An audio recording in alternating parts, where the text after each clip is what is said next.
Hey, everybody. Welcome to the B2B Content Show, a podcast about the how, what, and why of B2B content marketing.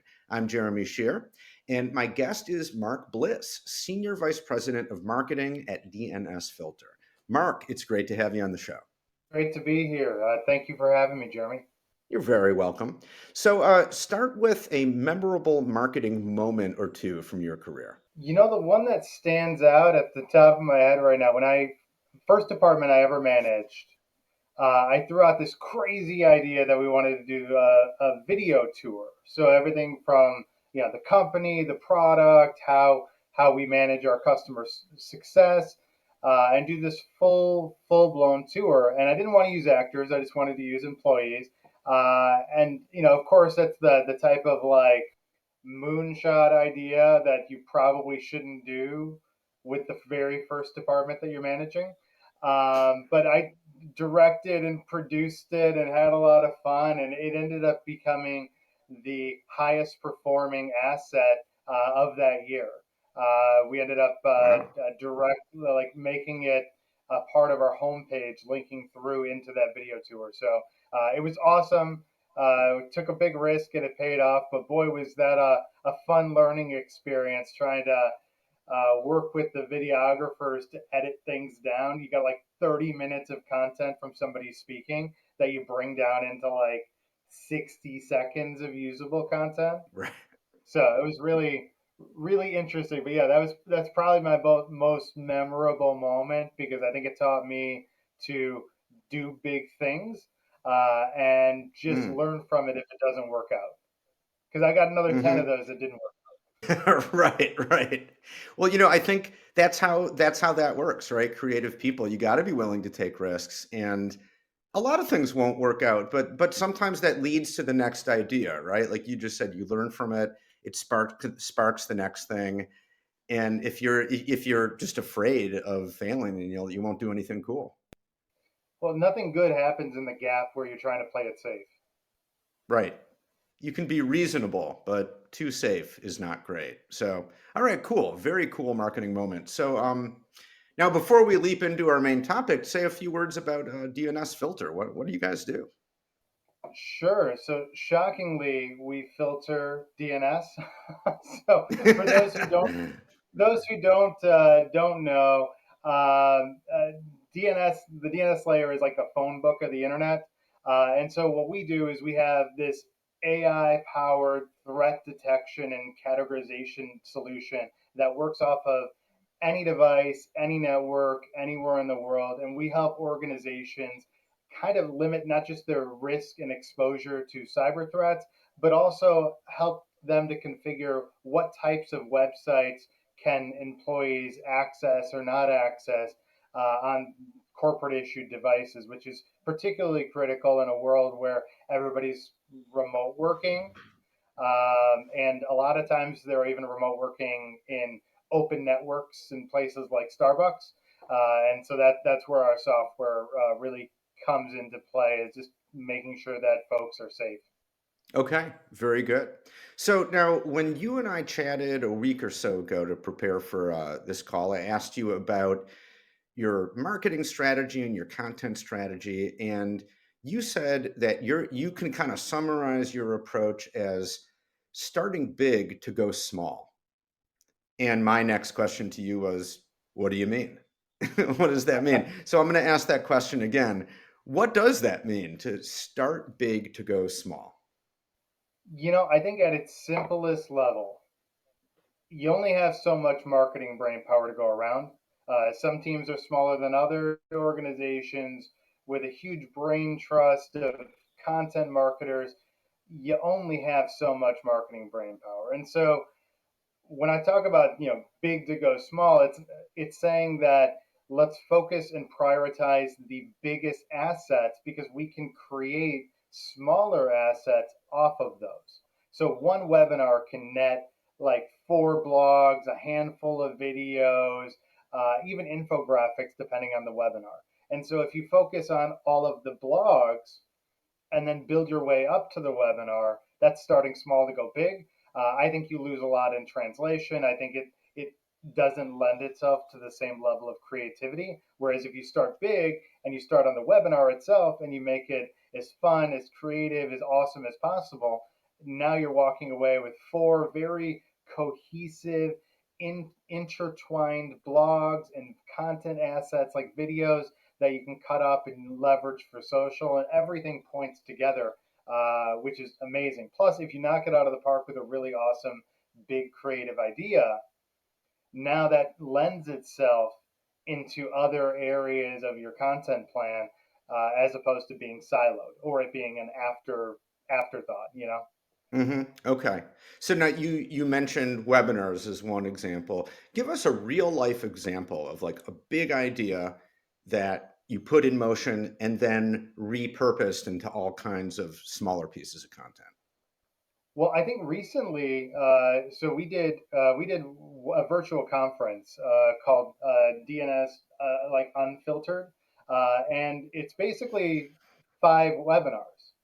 But when a webinar is not enough, you do a virtual conference, and that's what we did. How do you take it bigger than a webinar?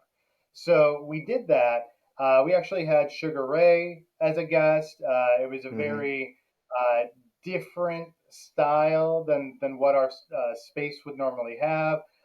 Every panel had, you know, 4 different guest speakers on it, and so we were able to cut that up. If you take one webinar nets 4 blogs and a handful of videos, well, when you do a virtual conference with a handful of what would have been webinar sessions, the math scales the same exact way, and everything's interchangeable and everything ties directly into that singular asset. So whether or not you gate your content, uh, that single large piece, if they watched one session or they liked a blog from a session, it stands to reason that they'd end up liking the entirety of the conference. And so it enables you to kind of cross pollinate a little bit easier because you took this big item and you broke it into smaller sections, which can be a foot in the door, and it really increased that time on site.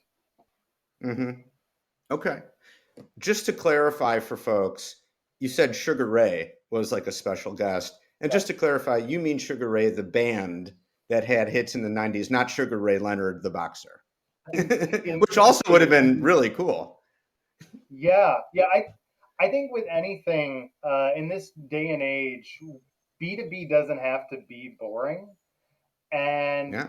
if you can give anybody a level of nostalgia, I think that is a nice entry point to saying, yeah, this isn't like everything else that I've attended.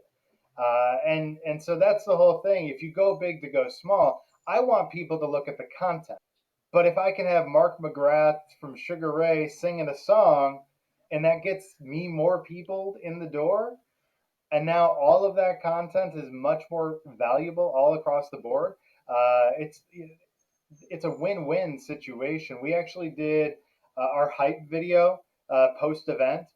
We did like an old VH1 era pop-up video, so we had, Hmm. Sugar Ray playing the song that they played live, and then we interspliced all of the great speakers that we had at the conference, and we did a little pop-up video for some interesting things from each one. Hmm.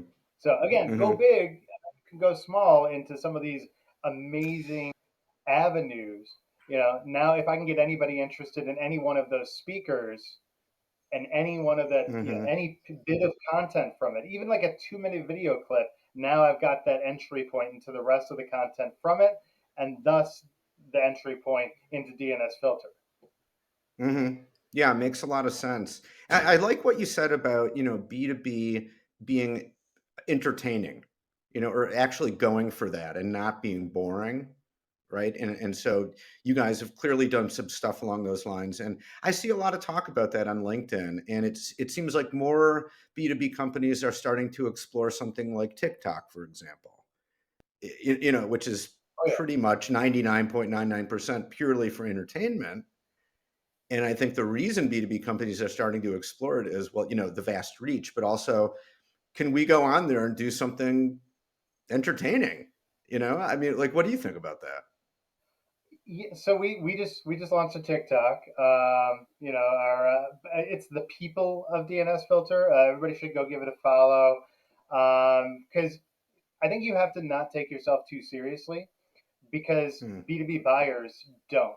Now, I am not hmm. saying throw everything out the window and have no credibility and not be Right. professional and all of that. I definitely not saying that, but I think that there is this understanding that somehow came to be, that in order to sell to enterprise, you need to act like the big brands in your space, when in reality enterprise buyers aren't coming to buy from you because you're exactly like the big dog that they would normally just buy from.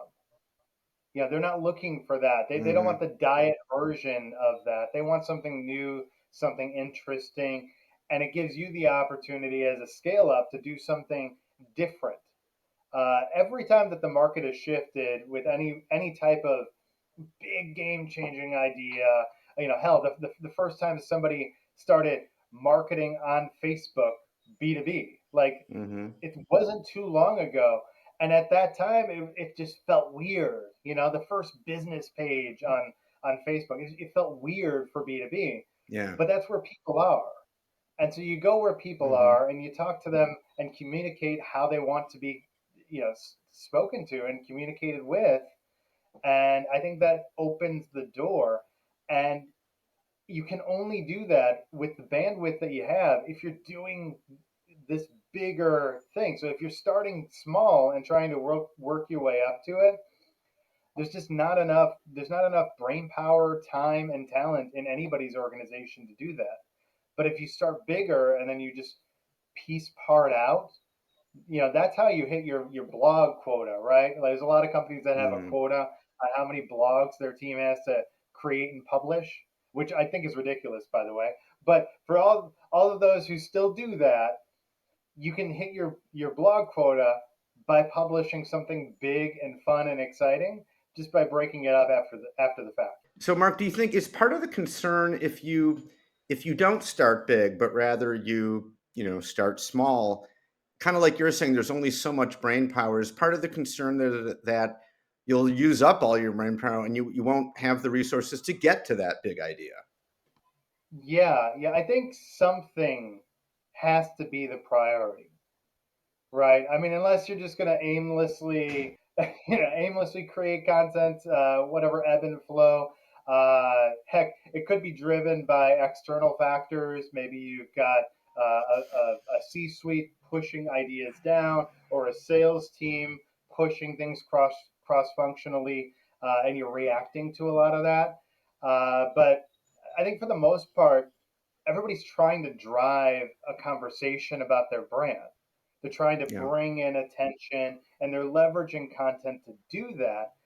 But you only have so many hours in the day. And no matter how much you supplement with freelancers, no matter how big your internal team is, eventually you hit a cap.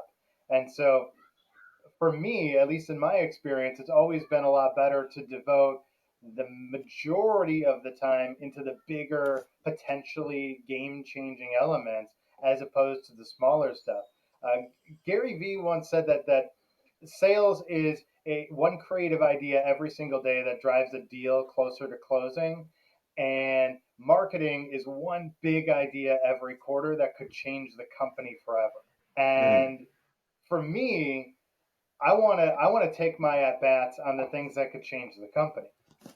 And Hmm. so if we can prioritize that, if we can prioritize these bigger assets, and I say bigger assets, it doesn't have to be like a virtual conference. It's anything larger that is big enough that you could effectively take apart into smaller assets. So it could be a Hmm. webinar. It could be a video tour. It could be anything. A podcast, for example. Hmm. Do a larger asset, and then you can break that into the additional things that you need, but it gives you a chance to do something that potentially could change the game. And I'm not saying Hmm. having a 90s heartthrob Mark McGrath from Sugar Ray on your conference is a game changing thing, but I do think if you're trying to if you're trying to change the discussion in your space, you're trying to do something different, you want your brand to stand out, there are things you can do with bigger assets that you just can't do if you're prioritizing all of the smaller stuff like blogs. And I also think this isn't a divide and conquer approach. You might see in some departments where they've got a person who's focused more on like the lead magnets, the webinars, and the virtual conference and all of that, and then you've got somebody churning out blog after blog after blog, and that is great for kind of aligning who's doing what and the project management of it all. But the actual decision making and strategy, that is a group effort. It cannot be top down, and it can't just happen through osmosis. There has to be real decision making done that everybody's bought into. One of the things, if I'm saying what advice that I would give people who are looking to do this strategy, the biggest and most important thing I can tell you is to start with something that you and the team have already discussed, that you've always wanted to do, that you're super excited about. For some teams that might be a podcast, other teams it might be, we're going to roll out a TikTok. What can you do with Hmm. the TikTok? Well, all of those TikTok posts you can reuse on other social channels. You can create and craft blogs out of some of your TikToks. I mean, like the same strategy is there regardless of what it is, but find something that you and the team are super excited about, that you're stoked to do, that everybody's bought in on. You'll be surprised at how much you can accomplish when everybody's excited to build something big. And then it's just going to keep getting bigger and bigger and bigger. And as it does that, now the bonus is you've got all of this stuff to be able to pull from in smaller assets that you can chop out of that. Everything's cross-linked. The CTA is the same. It's a beautiful thing, and you get to knock something huge off of your bucket list.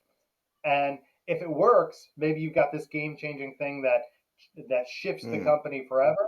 And if it doesn't, you learn something really, really valuable, and Hmm. now it's time to go do something new. And along the way, you've produced a whole lot of content. Exactly. Yeah. And So and in so a it's way that, in theory, it's in a way that nobody in your space is doing. yeah. For a Hmm. lot of folks, there's not as much innovation Mm. out there in their spaces, and so they might be in a space that has yet to even have a podcast, for example. Hmm. Like things like that Yeah. could still, like, it's still open enough that that stuff, it's you could sometimes be the first one across the finish line on something like that. And even if you're not, Yeah. maybe you're the first one to do it that way.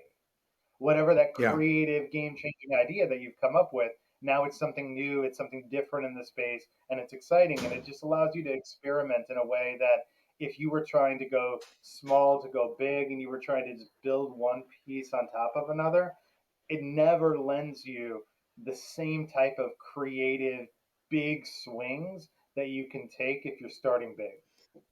And that makes me think too that when you tackle something big like that and you really kind of go deep on it, which I think you have to do, really dig down, then like you said, even if at the end of the day the big thing doesn't totally come to fruition, chances are not only are you going to have produced a lot of content from it, but because you went deep into it, the content you're going to produce is going to be different than all the other stuff out there because you've gone past the surface. You know what I mean? Do you agree? Does that make sense? Yeah, I think whatever it is that you've produced out of that energetic big idea, that brainstorm that just energizes everybody, whatever that is going to be different.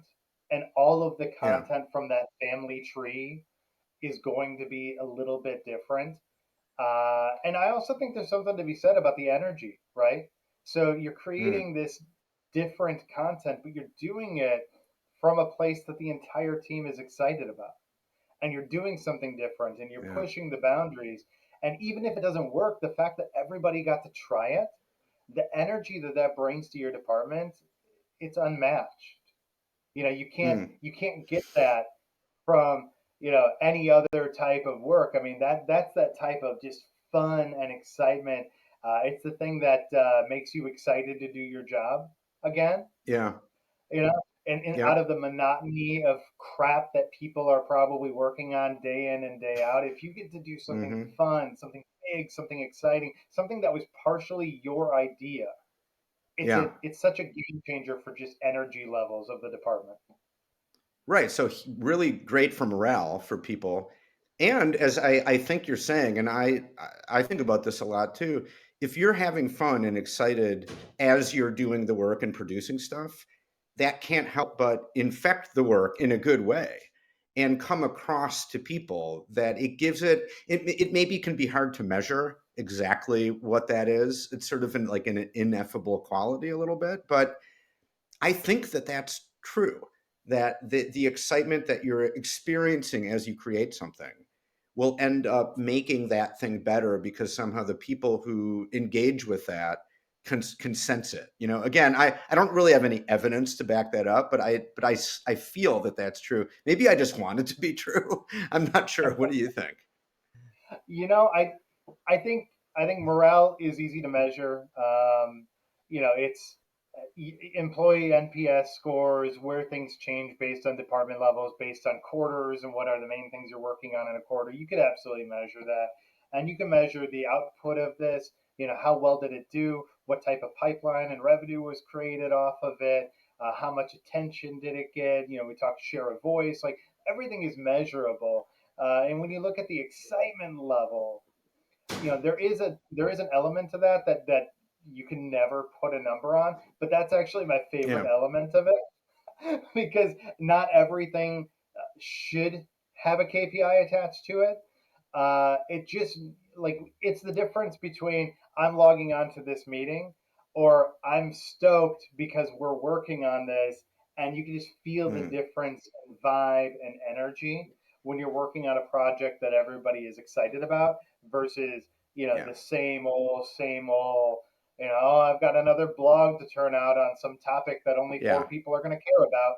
It's a very different vibe, especially if you're doing a Hmm. lot of content trying to hack, SEO. Like Right. you want to hack the Google algorithm. Uh, Long term, not a great strategy. You're just going to keep ebbing and flowing. Google's going to wake up one day, make a change just because they want to, and all that work that Hmm. you put in crafting all those little tiny blogs going to go completely out the window. Write stuff your audience actually wants to read, wants to watch, wants to interact with. And if you do that and you do it well and it's a big enough piece of content, now you've got 10 other pieces of content that are from that Hmm. family tree that are just as engaging, just as fun, and can attack from different channels and mediums. 100%. Well, Mark, thank you so much for a really great conversation. Really enjoyed it. I had a lot of fun, and I think that's going to come through to our listeners. Thank you. This was fun.